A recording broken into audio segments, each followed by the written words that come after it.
Tutorials. आज हम एक एकक कोष्ठिका में उपस्थित अवयवी कणों की संख्या के बारे में पढ़ेंगे। नोट: यदि घनीय क्रिस्टल में कोई कण घन के कोने पर स्थित हो तो वह 8 इकाई कोष्ठिका में भाग लेगा। इसके 1 इकाई कोष्ठिका में योगदान 1/8 होगा। अर्थात यदि एक परमाणु घन के कोने पर स्थित है तो वह 8 इकाई कोष्ठिका में भाग ले रहा होता है। 4 इकाई कोष्ठिका नीचे वाली एवं 4 इकाई कोष्ठिका ऊपर वाली। अतः इसका किसी भी 1 इकाई कोष्ठिका में योगदान 1/8 होगा। यदि कोई कण घन के किनारे के मध्य बिंदु पर हो तो यह 4 इकाई कोष्ठिका में भाग लेगा एवं इसका 1 इकाई कोष्ठिका में योगदान 1/4 होगा। दिए गए डायग्राम से स्पष्ट है कि घन के किनारे के मध्य बिंदु पर स्थित कण नीचे वाली 4 इकाई कोष्ठिकाओं में भाग लेता है। अतः इसका 1 इकाई कोष्ठिका में योगदान 1/4 होगा। यदि कोई कण फलक केंद्र पर हो तो वह 2 इकाई कोष्ठिका में भाग लेता है एवं इसका 1 इकाई कोष्ठिका में योगदान 1/2 होता है। फलक केंद्र पर उपस्थित कण 2 इकाई कोष्ठिका में भाग ले रहा है, अतः 1 इकाई कोष्ठिका पर योगदान 1/2 होगा। यदि कोई कण घन के केंद्र पर है तो यह पूरा योगदान देता है। अर्थात यदि कोई घन घन के केंद्र पर ही उपस्थित हो तो वह केवल 1 इकाई कोष्ठिका में ही भाग लेता है, वह उसका योगदान पूरा होता है अर्थात 1 होता है। 1 एकक कोष्ठिका में अवयवी कणों की संख्या। आद्य घनीय एकक कोष्ठिका। आद्य घनीय एकक कोष्ठिका में परमाणु केवल घन के कोनों पर ही स्थित होते हैं। अतः आद्य घनीय एकक कोष्ठिका में कुल परमाणुओं की संख्या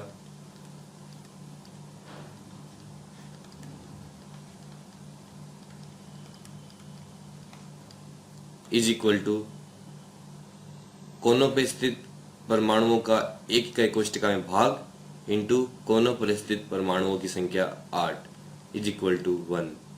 आद्य एकक कोष्ठिका में कुल परमाणु की संख्या 1 होती है।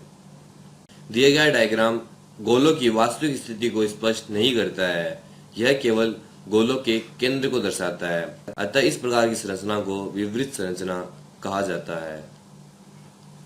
अंतःकेंद्रित घनीय एकक कोष्ठिका।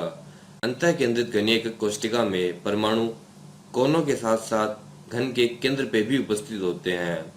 अतः कुल परमाणुओं की संख्या कोने पे उपस्थित परमाणुओं का 1 इकाई कोष्ठिका में भाग इंटू कोनों पर परमाणुओं की संख्या प्लस केंद्र में उपस्थित परमाणु का 1 इकाई कोष्ठिका में भाग इंटू केंद्र में उपस्थित परमाणुओं की संख्या।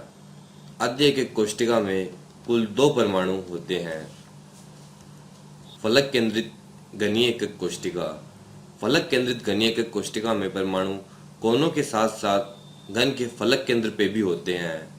अतः फलक केंद्रित घनीय एकक कोष्ठिका में कुल परमाणुओं की संख्या कोनों पे उपस्थित परमाणुओं की संख्या 1/8 इंटू 8 प्लस फलक पे उपस्थित परमाणुओं का 1 इकाई कोष्ठिका में योगदान 1/2 इंटू फलक पे उपस्थित परमाणुओं की संख्या 6। घन के 6 फलक केंद्र होते हैं, अतः घन के फलक पर 6 परमाणु होंगे। कुल परमाणु 4, अतः फलक केंद्रित घनीय एकक कोष्ठिका में कुल 4 परमाणु होते हैं। यदि एक यौगिक घनीय मात्रक कोष्ठिका के अनुसार क्रिस्टलित होता है जिसमें A परमाणु घन के कोनों पर है तथा B परमाणु घन के फलक केंद्र पर है, तो यौगिक का सूत्र ज्ञात करें। A परमाणु घन के कोनों पे है, अतः कुल A परमाणुओं की संख्या इज इक्वल टू कोने पे स्थित परमाणु का 1 एकक कोष्ठिका में योगदान 1/8 इंटू कोनों पर परमाणुओं की संख्या इज इक्वल टू 1 एवं घन के फलक केंद्र पर स्थित परमाणु B की संख्या is equal to 1/2 into 6 is equal to 3। तो यौगिक का सूत्र AB3 होगा। So with this, thank you very much.